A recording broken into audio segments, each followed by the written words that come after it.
يا هلال أهلا أهلا كيف الحال قد غبت وإليك اشتقنا وانتهى بعدك صار وصال نعطي صبرا نأخذ أجرا والله يرانا ويسمعنا نغفر زلا نوصل أهلا لأن رمضان يجمعنا.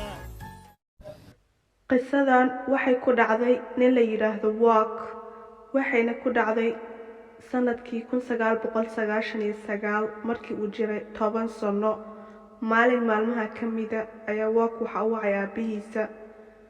Waak aabihiisa aad ayuu u naxsanaa uuna fikirayay. Waakna isla markiiba wuxuu la yaabay sida uu aabihiisa u naxsan yahay. Waak aabihiisa inuu labadiisa garab qabtay ayaa wuxuu ku dhahay, aabo wax walba oo dhaca iska indhatir, waxaadna iska dhigtaa qof aan waxba arkaynin waxna maqlaynin.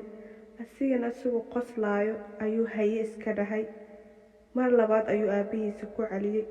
waxa uu ku dhahay, waxa aan kuu sheegayo waa wax run ah. naagta waxay joogtaa qolka aan ku cuntayno. wax waliba ay samaysana dhagahaada ha u dhigin, waxaadna iska dhigtaa qof aana waxba arkaynin waxbana maqlaynin. ma fahanta wiilkaygiyow? wax waliba ay samaysana waxaad iska dhigtaa qof aan waxba arkaynin. haye ayuu ku dhahay. waa uuna ka tegay. aabihiina wuxuu dhahay, soo bax wiilkaygiyo, wax ayaan cunaynaa, hana isku dayin amarkayga inaad jebisid. wax waliba waa sidaan kuu sheegay, waxna ha ka bedelin.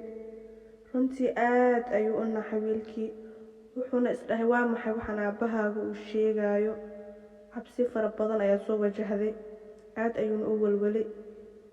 qolkii markii uu soo galan wuxuu dareemay ur aad u badan iyo qabow fara badan. kadib waxaa guriga joogay Waak aabihiisa iyo walaashiisa oo sidoo kale iyadana cunto sugaysay, iyo sidoo kale hooyadooda oo cunto soo diyaarinaysay oo jikada ugu jirtay. wuxuuna dareemay inay walaashiisa cabsi aad u badan ay hayso, ayna aad u jaraynayso. asigana runtii uu naxsanaa. kadib wuxuu isku dayay inuu dhinaciisa fiiriyo. wuxuuna arkay wax uu la yaabay. naag timo dheer, dharkeygana wasakh, urka ka soo baxayo.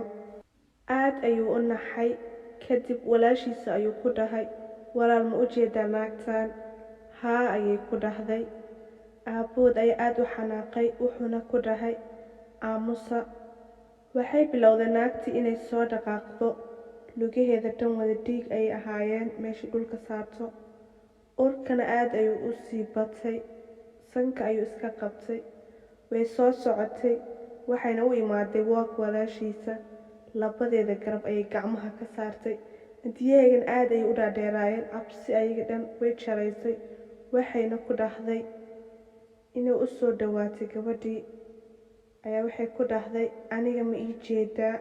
hooyadii iyo aabihiina waxay iska dhigayeen wax aanan waxba arkaynin. gacanta ay ka soo qabatay. Waak wuxuu isku dayay inuu khayliyo, laakiin wuxuu soo xasuustay mar labaad hadalkii uu aabihiisa ku dhahay oo ahaayeen la hadlin. naagta hadalkii way sii wadaa. Waak walaashiisana umay jawaabaynin, wayna iska baxday. muddo ayaa ka soo wareegtay 3 bil kadib. familigii waxay bilaabeen inay iska mamnuucaan booqashada dadku imaanayay, iyo sidoo kale inuu Waak asxaab samaysanin.